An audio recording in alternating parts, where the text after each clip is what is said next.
പിന്നെ BJP നേതാക്കന്മാരോടാണ്. നിങ്ങളിപ്പോ ജനജീവിതത്തെ താറുമാക്കാറാക്കാനുള്ള ശ്രമങ്ങളാണ് നടത്തിക്കൊണ്ടിരിക്കുന്നത്. നിങ്ങൾക്ക് ഈ ഹോട്ടലുകൾ പൂട്ടിപ്പോയാലോ, ഗാർഹിക സിലിണ്ടറുകൾ ഇല്ലാതായാലോ, ഹോട്ടൽ മേഖലയിലെ സിലിണ്ടർ വിതരണം നിലച്ചാലോ നിങ്ങൾക്ക് പ്രത്യേകിച്ച് ഒരു കുലുക്കവുമില്ല. നിങ്ങൾ ഈ നാടിലുടനീളം BJPയുടെ സംസ്ഥാന പ്രസിഡന്റ് രാജീവ് ചന്ദ്രശേഖരും തിരുവനന്തപുരത്തെ BJPയുടെ നേതാവ് സുരേഷും ഒക്കെ കണ്ണിൽ കാണുന്നവരെ അച്ഛനെയും അമ്മയെയും അമ്മായിയപ്പനെയും പറഞ്ഞ് കളിച്ചുകൊണ്ടിരിക്കുകയാണ്. ഇവിടെ നാഷണൽ ഹൈവേ അതോറിറ്റിയുടെ കീഴിൽ നിർമ്മിക്കുന്ന റോഡുകൾക്ക്, ദേശീയപാത വികസനത്തിന് 6000 കോടി രൂപ ഖജനാവിൽ നിന്ന് മാറ്റിവെച്ചതാണ് ഈ സംസ്ഥാന ഗവൺമെന്റ്.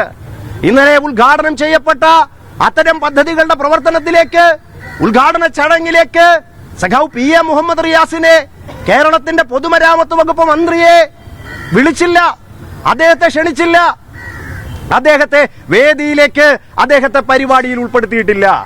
ഞങ്ങൾ പറയുന്നത് PA മുഹമ്മദ് റിയാസിന് കേന്ദ്ര ഗവൺമെന്റ് ഇൻവിറ്റേഷൻ കൊടുക്കണമെന്ന് ഞങ്ങൾ പറഞ്ഞത് നിങ്ങളുടെ ഔദാര്യമല്ല, കേന്ദ്ര ഗവൺമെന്റിന്റെ ഔദാര്യമല്ല. കേന്ദ്ര ഗവൺമെന്റിന് കീഴിൽ ഒരു ഔദാര്യവും ഞങ്ങൾക്ക് വേണ്ട, സ്റ്റേറ്റിന്റെ റൈറ്റാണ്. ആ സ്റ്റേറ്റിന്റെ റൈറ്റിനെ നിങ്ങൾ അട്ടിമറിച്ചു. ആ വിമർശനം ഉന്നയിച്ചപ്പോൾ രാജീവ് ചന്ദ്രശേഖർ പറഞ്ഞത് മുഖ്യമന്ത്രിയെ വിളിക്കാം, കുടുംബത്തെ വിളിക്കാൻ പറ്റില്ല. അത് കഴിഞ്ഞ് BJPയുടെ നേതാവ് സുരേഷ് പറഞ്ഞത് അമ്മായിയപ്പനോട് പോയി പറ എന്നാണ്. ഞങ്ങൾ ഒരു കാര്യം പറയാം, ഇന്ത്യയുടെ പ്രധാനമന്ത്രി ശ്രീ നരേന്ദ്രമോദി അങ്ങയെ ബഹുമാനിക്കുന്നു ഞങ്ങൾ. പക്ഷേ ഈ റോഡിനുള്ള പണം കേന്ദ്ര സംസ്ഥാന ഗവൺമെന്റുകൾ മാറ്റിവെക്കുമ്പോ അങ്ങയുടെ അമ്മായിയപ്പന്റെ വകയാണോ എന്നൊരു ചോദ്യം ഞങ്ങൾ തിരിച്ചു ചോദിച്ചാലോ? അങ്ങയുടെ തറവാട്ടിലെ പണമാണോ ഇതൊന്നൊരു തിരിച്ചൊരു ചോദ്യം ഞങ്ങൾ ചോദിച്ചാലോ?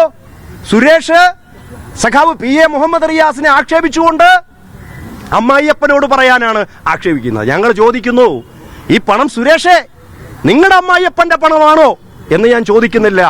ഉയർന്ന സാംസ്കാരിക ബോധം ഉയർത്തിപ്പിടിക്കുന്ന ഒരു സമൂഹത്തിൽ നിന്നുകൊണ്ട് അമ്മയെയും അച്ഛനെയും അമ്മായിയപ്പനെയും ഒക്കെ പേര് ചേർത്ത് പറഞ്ഞുകൊണ്ട് രാഷ്ട്രീയ പ്രവർത്തകരെ അപമാനിക്കുന്ന ശീലം ഞങ്ങൾക്കില്ല. ഇത് നരേന്ദ്രമോദിയുടെ കുടുംബവകയല്ല, ഇത് സുരേഷിന് അച്ചാരം കിട്ടിയ പണമല്ല, ഇത് രാജ്യത്തിന്റെ പണം, ഇത് കേരളത്തിന്റെ പണം. കെട്ടിടങ്ങൾ ഉദ്ഘാടനം ചെയ്യുമ്പോ, റോഡ് ഉദ്ഘാടനം ചെയ്യുമ്പോ ചന്ദ്രശേഖരനെ അല്ല അവിടെ കയറ്റിയിരുത്തേണ്ടത്, രാജീവ് ചന്ദ്രശേഖരെ അല്ല.